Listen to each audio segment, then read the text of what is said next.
బడుగు బలహీన వర్గాలకు ఎస్సీ బీసీ మైనార్టీ వర్గాల ప్రజలకు రాజ్యాధికారమే లక్ష్యంగా బీఎస్పీ స్థాపించిన దివంగత ఉత్తరప్రదేశ్ మాజీ ముఖ్యమంత్రి కాన్సీరామ్ ఆశయ సాధనకు కృషి చేస్తామని పార్టీ రాజన్న సిరిసిల్ల జిల్లా ముస్తాబాద్ మండల అధ్యక్షుడు సుడిది నవీన్ అన్నారు. కాన్సీరామ్ 89వ జయంతి పురస్కరించుకొని అంబేద్కర్ విగ్రహానికి కాన్సీరామ్ చిత్రపటానికి పూలమాలలు వేసి కేక్ కట్ చేసి వేడుకలను ఘనంగా నిర్వహించారు. ఈ సందర్భంగా ఆయన మాట్లాడుతూ రానున్న రోజుల్లో పార్టీ రాష్ట్ర అధ్యక్షుడు ఆర్ఎస్ ప్రవీణ్ కుమార్ నేతృత్వంలో తెలంగాణ అధికారంలోకి వస్తామని ధీమా వ్యక్తం చేశారు. ఈ కార్యక్రమంలో పార్టీ మండల ఉపాధ్యక్షుడు జోగెల్లి శ్రీనివాస్, ప్రధాన కార్యదర్శి కొమ్మెట వెంకటేష్, పట్టణ అధ్యక్షుడు సుంచు అరుణ్, నాయకులు దిట్టి నరసింహులు, బూర రాములు గౌడ్ తదితరులు పాల్గొన్నారు.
డాక్టర్ బాబాసాహెబ్ అంబేద్కర్ గారు చనిపోయిన తర్వాత ఆయనకు బాబాసాహెబ్ అంబేద్కర్ గురించి తెలియడం జరిగింది.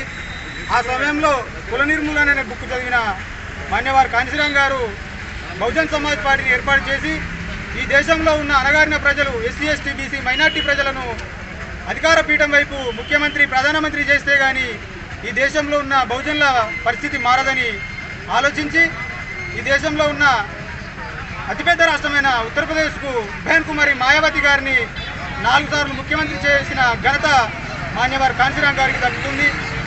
మానవీయ ఆలోచనను పదును పెట్టి వాళ్ళ ఆలోచనలతోని గౌతమ్ బుద్ధు నుంచి మొదలుకొని మహాత్మా పూలే, డాక్టర్ బాబాసాహెబ్ అంబేద్కర్ వాళ్ళ ఆలోచనలను అమలుపరిచిన మహనీయుడు మాన్యవారు కాన్సీరామ్ గారు. ఆయన ఈ దేశంలోనే అతిపెద్ద రాష్ట్రమైన యూపీలో అధికారం సంపాదించి బహుజన్ సమాజ్ పార్టీని జాతీయ పార్టీగా నిర్మించిన ఘనత మాన్యవారు కాన్సీరామ్ గారికి దక్కుతుంది.